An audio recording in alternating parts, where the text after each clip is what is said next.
The nightmare in the Bahamas escalates. At least 80 people now confirmed dead, hundreds still missing. 30 people dead. I meant to say 30. And the country's top health official says the final body count could be, according to him, staggering. Morticians are on the ground embalming bodies because they don't have enough coolers to fit all of the storm's victims. We're hearing more and more horrific stories from survivors who were on the Abaco Islands where the storm surge was more than 23 feet and the winds 185 miles an hour, gusting much higher. A man told the Nassau Guardian newspaper he was treading water with his 5-year-old son trying to cling to the roof of their home when a powerful gust blew that young boy into the raging floodwaters. The father says his son was, quote, reaching for me and calling me Daddy as the storm swept him away. Our Steve Harrigan is on the ground live on Abaco right now. Steve, what are you seeing? What are you hearing? Shepard, I'm standing in what used to be somebody's house here on Abaco Island. Just the foundation is left, and really in what used to be somebody's neighborhood, because as far as I can see behind me, off to the right, off to the left, there is nothing left here. It's as if someone took a snow globe and just shook it over and over again. This is not the kind of hurricane that just tears the roof off a house. It's the kind of hurricane that hit here with 185-mile-per-hour winds for 2 days. You mentioned the body count. That is going to change dramatically because when you stand here, you can smell bodies. I can see dead dogs from where I'm standing, and when I walked with Chris Pontius over that hill to a church there, you could actually see dead bodies protruding from the rocks, bloating and bloody in the sun after several days here. As far as the body collection, we've seen one storage truck which holds bodies, and we've seen police really walk through here with machetes, really guided by a sense of smell, trying to find more bodies. This was a very poor area, a lot of Haitians living in this part of the Bahamas, in this town on Abaco Island. So you get a sense that people didn't know how many people were here. They don't know how many people are gone, and no one really seems to be looking for them very hard. Now, we did see some real acts of compassion and charity at the port. A lot of people from the Bahamas bringing their own private boats. It's almost like a flotilla of desperate people trying to get out of here. They're taking women and children first. Jump on the boat. You can't bring any bags, but at least you can get out of Abaco Island, which for many people here is just a hell with nothing. You ask people, we've seen them pick through these houses here, trying to look for items of value, and you say to them, what do you have? Nothing. What do you mean, nothing? You have absolutely nothing. So when you get in discussions with people sometimes, too, it can get a little heated, very emotional, and certainly people who've lost family members, who've lost houses, and who look around at this landscape, which is completely changed, you can understand that emotion. People basically don't even know where their house was. This is such a jumble at this point, Shepard. Steve, it's you and Steve Pontius. I don't know your technical limitations, but is it possible for you to just show us around there, the area where you are? Let's give a slow pan and just try and look at some of what we're seeing here. It's really an entire neighborhood that's gone. This is the worst of it. And you're just seeing foundation after foundation, car after ruined car. And in some of these ruined cars, which have been flipped over and battered, you can actually see people sitting inside because that's the only place they have to sit. You can see people walking down the street, carrying whatever items they have. Gas is in short supply. And you basically, whatever you have you're carrying on your back or in a shopping cart, it's really like scenes out of Mad Max here. All the trees are down. These shipping containers actually were thrown over from the port. So everything is really in a jumble, and the people seem a little bit stunned.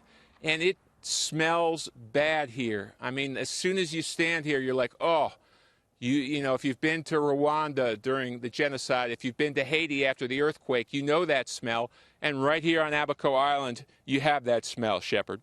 Steve, I must admit, when I found out that you had made it there today, I was so relieved because you've experienced the things you just talked about for decades. You've been in war zones and in natural disasters. And though we've seen the pictures, we've not been able to get a firsthand account of someone with experience like to quantify what this is like based on other experiences, and I was hoping maybe you could. Well, thanks, Shepard. You know, when you see it, it's a lot different. You know, you can read an AP Wire report, oh, there's, bodies everywhere. But when you go up to that Baptist church 500 yards away and you see arms and legs sticking out of those stones,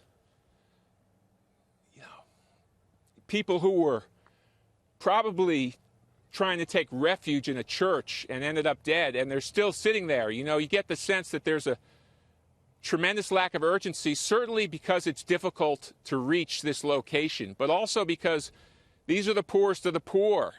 They're dead. Nobody knows who they are. Nobody knows how many they are. And there doesn't seem to be a lot of urgency to try and find their bodies and give them a burial at this point, Shepard. Not to cast aspersions at all, and with the understanding that the task is monumental, Steve, what's striking to me from hundreds of miles away is that you don't see anyone out there trying to get anything done. Have you been able to figure out if anyone is in charge or when they may be able to get in? No, I'll tell you, I saw some good things. I saw people getting onto boats and really hustling, and the military keeping people in line, and people trying to escape this because, this is basically a hot tin pan of destruction and dead bodies. So people are just trying to get out of here as fast as they can. We've seen helicopter pilots from the U.S. Coast Guard carrying people off who are either so weak or so traumatized that they can't even walk after this situation. So we have seen heroism, and keep in mind this is a tough place to get to. The airports are down, the harbors have sunken vessels in it. But you're right. For a disaster of this level, it's dead quiet here. No, I'm not trying to make a bad play on words, but you'd think there'd be some movement. You'd think there'd be some bulldozers. You'd think there'd be some activity as things get worse. We hear of these rescue efforts attempting to come from the mainland. From there, it's not far at all by boat over to, say, Fort Lauderdale, Broward, and Dade County. You wonder if there isn't.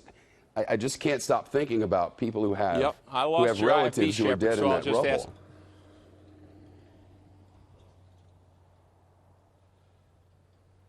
Yeah, it's a hard thing to do. It's a hard thing to talk to people here because, everyone has been through the same situation here. The guy who's driving us around, we found him.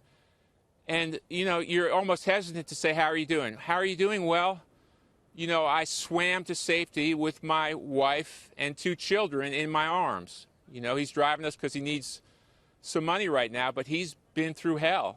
And just about everybody here has. We're just seeing them, walk and pick through and see what they can find here. I mean, I'm looking at some old clothes, some toilets, some loose shoes, but we've seen a lot of hurricanes, we've seen a lot of storms, but to see it jumbled like this, basically turned upside down, is a different level of destruction, and it's hard to see how this gets back to any sense of normalcy here for some time to come, Shepard. You were over in Nassau, and I know there's sort of mounting efforts from there. Is there a flotilla that's going to be able to come, or I'm trying to get a sense of how the future might be better in some way, at least to clean it up and bury people? I think we've spoken to some people here on the ground who have really expressed their gratitude to the U.S. Coast Guard, whose pilots have been flying around the clock to airlift the sickest and the weakest and the most injured out of here. That being said, at the hospital over here, there's still a lot of people whose medications have run out, and there's not enough helicopters taking them in and out. So we've also seen volunteerism from Bahamians, bringing their boats, throwing food up on shore, and taking people on board. But the need is huge, and the need is dramatic. It's just too quiet. These people are too desperate, and we've seen how this story plays out. When people don't have food, don't have water, things can spiral badly quickly. And I get the real sense here that help is on the way. It's not as urgent as anyone would like, but we saw people mapping out the floor of the ocean near the port. So I expect we're going to see larger ships in. I expect we're going to see planes in on the runway. But right now, let's stick with what we're seeing. We're seeing zero here. We're seeing a few helicopters, and we're seeing dead bodies, arms and legs still protruding 6 days after a storm, Shepard. Steve Harrigan and our photographer Chris Pontius, both veterans of this, showing us what we knew was coming, but it's just so much more difficult to see it once it's there. To all of those who have family members there, man, deepest condolences, and we'll keep bringing the stories. There's nobody better to do it than Steve Harrigan.